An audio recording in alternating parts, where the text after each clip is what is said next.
अम्मी अम्मी यहाँ हूँ अरमान। मुर्शिद की कॉल है, बात करें ना। अच्छा, अस्सलाम वालेकुम। कैसी हैं आप? ठीक हो? आप बताएं, सब ठीक है वहां पर? पता नहीं क्यों दिल बहुत घबरा रहा है। यहाँ भी सब ठीक है। दिल तो घबराएगा ना आपका, जब आपकी बेटी आपके बारे में जानना चाहती है। क्या क्या मतलब?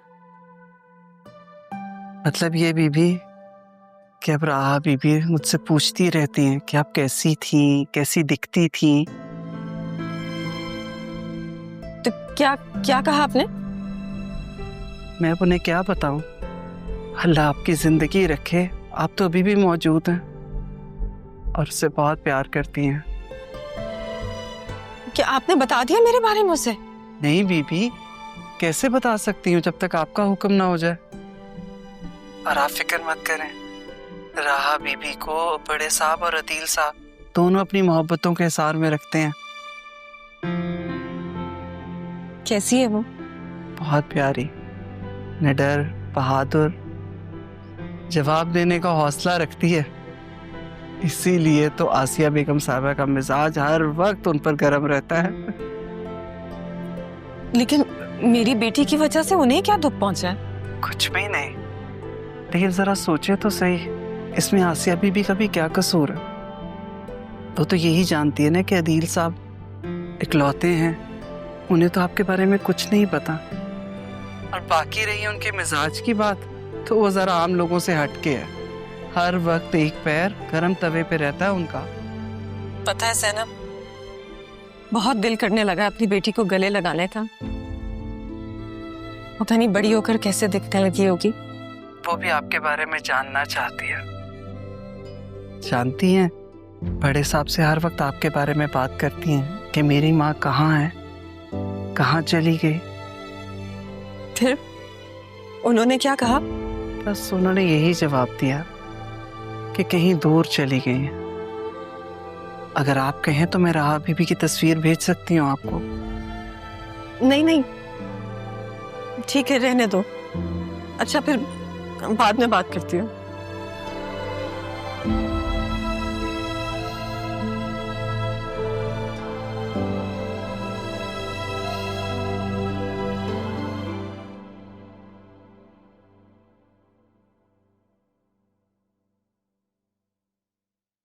समझ सकती हैं बीबी, अब आप अपनी बेटी को गले लगाना चाहते हैं, लेकिन उसकी तस्वीर नहीं देखना चाहती। अम्मी आप फिर भी तस्वीर भेज दें, हो सकता है देखेंगी तो लौट आएंगी। नहीं बेटा, जिस बात का खौफ उन्हें है वही डर मेरा भी है।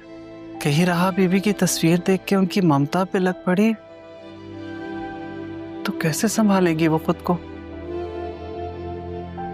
अम्मी क्या आपको मेरे वालिद की याद आती? आती है बेटा, लेकिन तुम्हारे अब्बू हर वक्त मेरी नजरों के सामने जो रहते हैं तुम्हारे रूप में, तुम बिल्कुल उन पर गए हो। क्या सच में?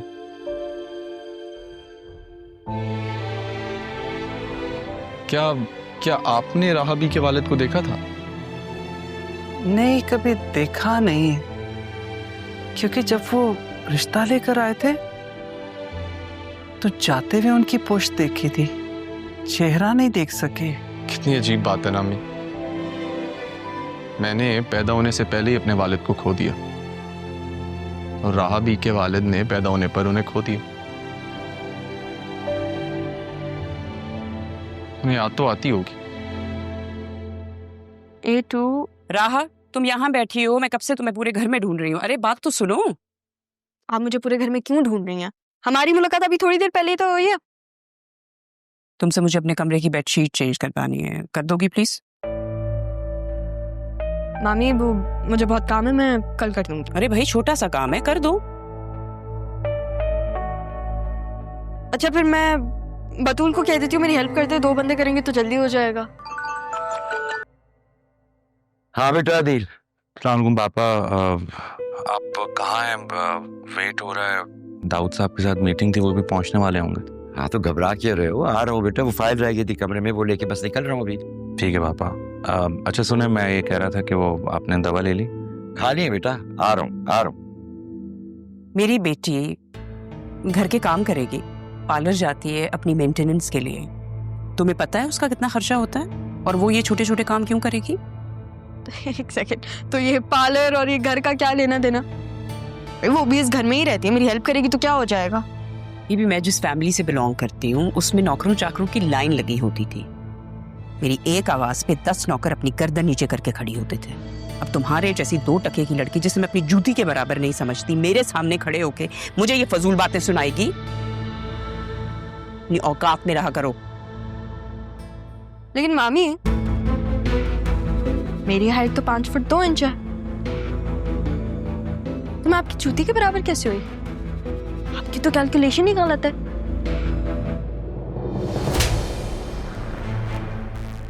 तुम्हारा ये गलीज वजूद इस घर में मैं सिर्फ और सिर्फ पापा और अपने हस्बैंड की वजह से बर्दाश्त कर रही हूँ। वरना कब तक तुम्हें यहाँ से उठा के बाहर फेंकती। जो कुछ ये लोग तुम्हें बताते हैं ना, वो सब का सब झूठ है। ये सब सच है, इसमें कुछ भी झूठ नहीं है। तुम्हारी जरूरत कैसे हुई मेरी नवासी पे हाथ उठाने की?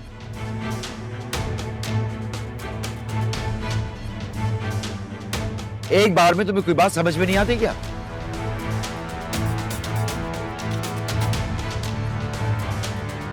मैं तो ऐसे ही इसे समझाने की कोशिश करी थी पापा।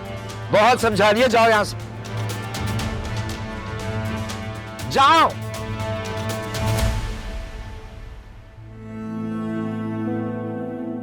तुम्हें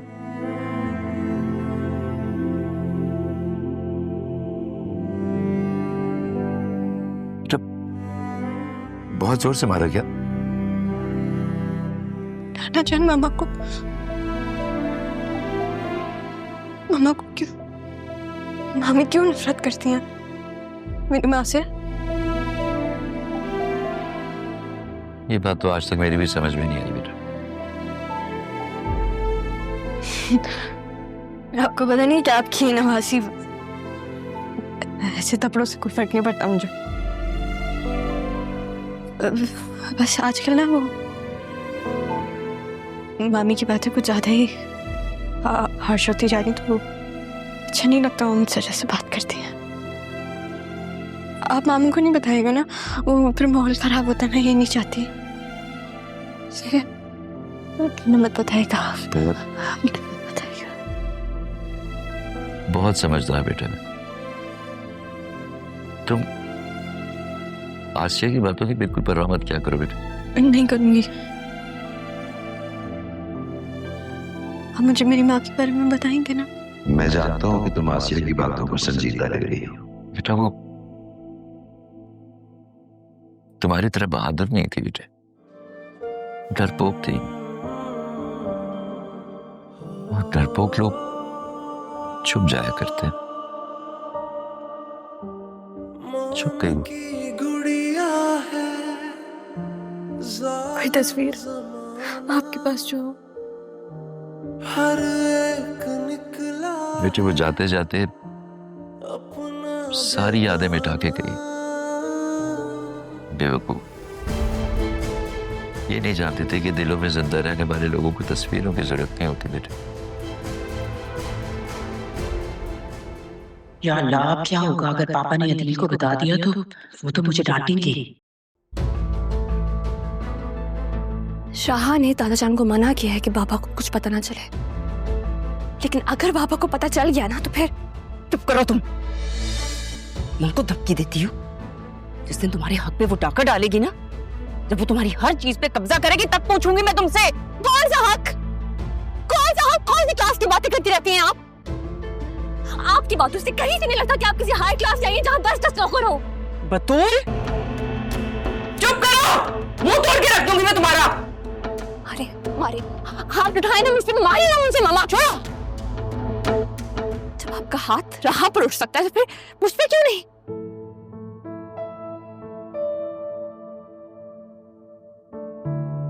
आप जानती हैं आप जानती हैं कि राह आपसे क्यों लड़ती है, क्यों झगड़ती है, क्यों बहस करती है? क्योंकि उसे आप में माँ नजर आती है मामा। राह के पास माँ नहीं है, लेकिन मेरे पास तो है ना। लेकिन आज तक मुझे आप में माँ नजर नहीं आई। बतूल, बतूल, जल्दी कॉल करो डॉक्टर को। नाना जान दादा जान को कुछ हुआ ना तो अब बाबा नहीं रुकेंगे मामा।